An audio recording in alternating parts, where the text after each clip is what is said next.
আসসালামু আলাইকুম, welcome to my new blog. আশা করি আপনারা সবাই খুব ভালো আছেন, আমিও ভালো আছি। আমি আইরিন নাবা শুরু করছি গতকাল থেকে আমার ব্লগটা।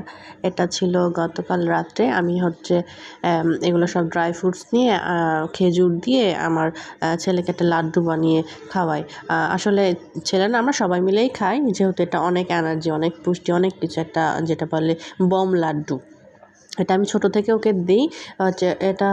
আমি আগে দিতাম আদা ভাঙা করে, মানে ছাতু টাইপের, কিন্তু এখন ও ওটা খেতে চাচ্ছে না, তাই একটু লাড্ডু বানিয়ে দিচ্ছি, কারণ ও একটু মিষ্টির প্রতি আগ্রহ দেখাচ্ছে দিন দিন। তো এগুলো আমি বাইরের মিষ্টি, যেহেতু ঢাকার মিষ্টি খুবই খারাপ, মানে মিষ্টি দেওয়ার চেয়ে এটা খাওয়া অনেক ভালো। ও আমার মতো হয়েছে, এখন দুপুরবেলায় খাওয়া দাওয়া শেষে ও একটু মিষ্টি, মানে মিষ্টি কিছু খেতে চায় আর কি আমার সাথে। তো ভাবলাম যে এটা দুপুরবেলায় ওকে দেওয়া যায়, যেহেতু ও খেতে চাচ্ছে। এখন দেখি ও খায় কি না, যেহেতু আমরা মা ছেলে দুজনাই অসুস্থ, একটু জ্বর সর্দি, সিজনাল জ্বর সর্দি এখন সবার ঘরে ঘরে। যেহেতু সিজনটাই এমন, বৃষ্টি হচ্ছে কিন্তু এতটা গরম, ঘামে মানে অস্থির হয়ে যাচ্ছি। আবার যদি এসিও ছাড়ছি, তাও অনেক ঠান্ডা লাগছে, মানে একটা অন্য রকমের ওয়েদার। এই ওয়েদারটা আসলে মোটেই ভালো লাগছে না আমার কাছে সৌন্দর্যটা খুব ম্যাটার করে। সেটা হচ্ছে, যদি বিছানার চাদরটাও যদি সুন্দর পরিপাটি পরিষ্কার না থাকে, আমার সেখানে ঘুম আসে না। আমি যে প্লেটে খাবারটা খাই, আমার বাসার সবথেকে সুন্দর প্লেটটায় আমি নিজের জন্য খাবারটা নিজে সার্ভ করি। তো ওই রকম মানুষেরও ব্যবহার যদি সুন্দর না হয় না, আমি সেই মানুষের সঙ্গে মিশতে পারি না। তো আমার কাছে মনে হয় যে প্রতিটা মানুষের একটা আলাদা সত্তা থাকা উচিত, নিজের একটা বাউন্ডারি থাকা উচিত। আপনি আপনার সঙ্গী মানে সঙ্গী বলতে শুধু হাজব্যান্ড ওয়াইফ সঙ্গী, এটা সঙ্গী না। আপনার সফর সঙ্গী হতে পারে, আপনি কাউকে দাওয়াত দিয়ে নিয়ে যেতে পারেন, আপনি গেস্ট হোস্ট সব কিছু মিলিয়ে হতে পারে। আপনি আপনার সামনে একজনকে তেল মেরে আরেকজনকে খুব একটা ভালো ফিল করাচ্ছে, আপনাকে লো ফিল করাচ্ছে, আমি ওটা নিতে পারি না, জাস্ট নিতে পারি না। এটাই হলো মানে আজকে জাস্ট এমনি মন চাইলো তাই বললাম। না যে আমি এটা খেজুরটা কাঁধ বানিয়ে নিয়েছি, যেরকম তেঁতুলের কাঁধ বানায় না, ওইরকম খেজুরের বিচি ছালিয়ে কাঁধ বানিয়ে নিয়ে আমি খেজুরটাকে ঘি আর একটু এলাচ দিয়ে ওটা আঠালো করে নিয়েছিলাম, মানে আঠা ধরে এইরকম টাইপের দিয়ে, এগুলো সব মিশ্রণ দিয়ে নিয়ে অনেক পরিমাণে ঘি দিয়ে আমি জাস্ট নেড়ে নিলাম। এগুলোর মধ্যে অনেক কিছুই ছিল, মানে প্রতিটা ড্রাই ফ্রুটস, তারপরে সাদা তিল, তারপরে গম, সব কিছুই ছিল। যেহেতু একটা বাচ্চা কোনো কিছু মানে প্রপারলিভাবে খেতে পারে না, হয় একটা কাঠবাদাম খেলো বা কোনো কিছু খেলো, তারপরে আর খেতে চায় না, এই জন্য এগুলো সব মিলিয়ে এটা বানানো। যে দেখেন, আমি ঘি দিয়ে করে নিচ্ছি। খুবই কষ্ট হয়েছে, কারণ গরম গরমই এটা লাড্ডু বা অন্য কোনো শেপে নিয়ে আনা যায়, কিন্তু গরম গরম করতে হয়, পরে ঠান্ডা হয়ে গেলে আর হয় না, যে লাড্ডু প্রসেসিং যেমন হয় আর কি। তো খুব কষ্ট হয়েছে, হাত পুড়ে গিয়েছে। আমি যেহেতু গরম জিনিস এতভাবে ধরতে পারি না, তাও মা হিসেবে তো এই করতেই হয় আর কি, কারণ আমার বাচ্চা মানে আহামরি কোনো কিছু খেতে চায় না। আমি চাই যে শুকনা পাতলা মোটা এটা কোনো ম্যাটার করে না, আমার চাই যেন সে প্রপার পুষ্টিটা পায়, সে পুষ্টি পায়, মানে হেলদি ওয়েতে সব কিছু। যেহেতু এখন বাইরের সব জিনিসই খাবার, আর ওর পেটে সমস্যা হচ্ছে, এজন্য এত কষ্ট করা। মা হয়েছি, কষ্ট তো করতেই হবে এগুলা। তারপরেও ভালো লাগে, যদিও ও খায়। এখনও খাইনি, এখনও ট্রাই করে দেখিনি। এখন এটা হচ্ছে আজকে সকালের ক্লিপ। আমি এটা সকাল থেকে উঠে মানে প্রচণ্ড জ্বর, গা ব্যথা, দুপুরের পর থেকে তো আমি একেবারেই বিছানাগত হয়ে গিয়েছি। আমার ছেলেটা গত 2 দিন থেকে অসুস্থ, মানে জ্বর, মা ছেলের যা হয় আর কি। ছোটো বাচ্চারা তো জ্বর বা কোনো কিছু হলে একটু ক্র্যাঙ্কি হয়ে যায়, মা ছাড়া কিছু থাকতে চায় না, ওই রকম। আমি এটা ক্লিপটা নেওয়ার সময় বুঝতে পারি না, পরে আমার বাচ্চা বলছে, আম্মু তোমার টি শার্টটা না ছেঁড়া। দিয়ে পরে ভাবলাম যে আসলে চেঞ্জ করা উচিত, যেহেতু ভিডিওর মধ্যে আসতেছি। চেঞ্জ করে আসলে বাসার মধ্যে এটা তো পরাই যায়। আর ইদানিং কী হচ্ছে না, একটু যদি ফোঁটা থাকছে বা একটু পুরানো হচ্ছে, সেগুলো ওয়াশিং মেশিনে দিলে না ছিঁড়ে যাচ্ছে, মানে ফোঁটা হয়ে যাচ্ছে। কেন হচ্ছে বুঝছি না, আমি আলাদাভাবে দিচ্ছি, তারপরেও ফোঁটা হয়ে যাচ্ছে। এখন আমার মেশিনের সমস্যা হলেও না, আসলে সবারই এরকম হয় বুঝছি না। আগে তো ওভাবে খেয়াল করি না। আগে আমি খেয়াল করতাম যে আমার ছেলের যেগুলো প্যান্ট বা আমার হাজব্যান্ডের প্যান্ট দিলে, তার সঙ্গে টি শার্ট দিলে হয়তো বা একটু ওই যে প্যান্টের যে হুকগুলো দিয়ে ছিঁড়ে যায়, কিন্তু এখন আলাদাভাবে দেওয়ার পরেও না ছিঁড়ে যাচ্ছে। এখন হয়তো বা পুরোনো কাপড়, এই জন্য ছিঁড়ে গিয়েছে। এখন ট্রাই করা লাগবে যে কীভাবে কী হচ্ছে।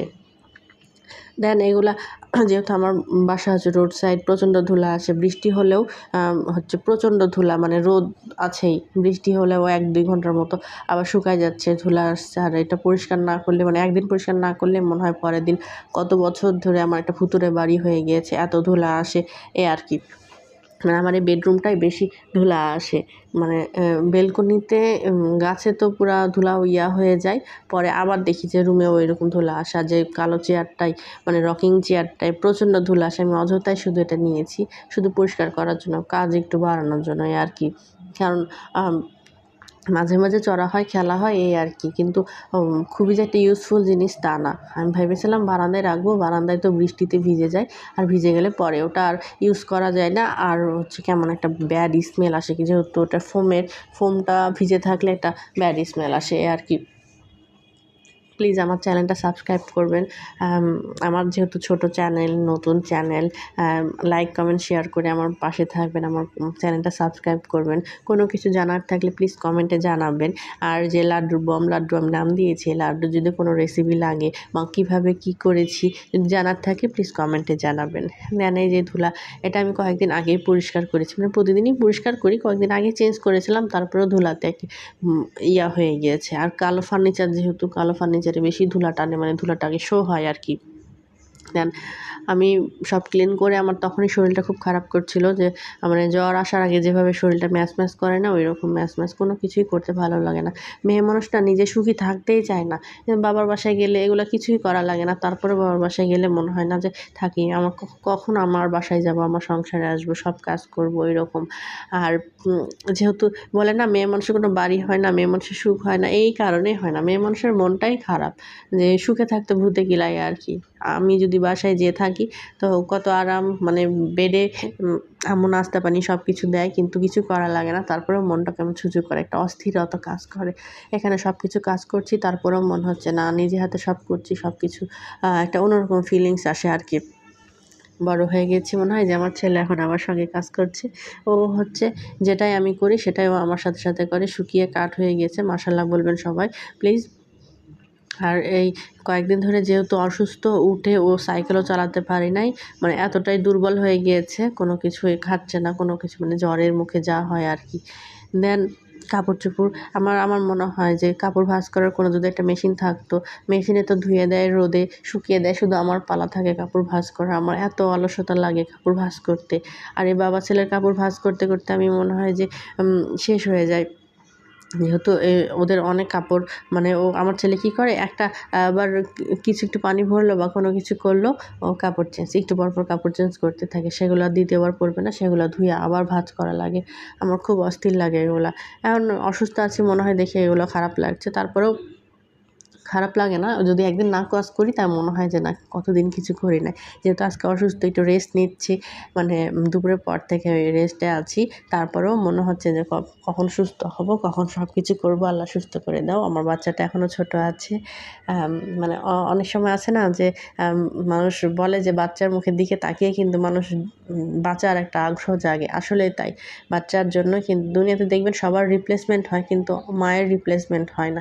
একটা মাই জানে বাচ্চার কখন কী প্রয়োজন, কখন কী থাকে।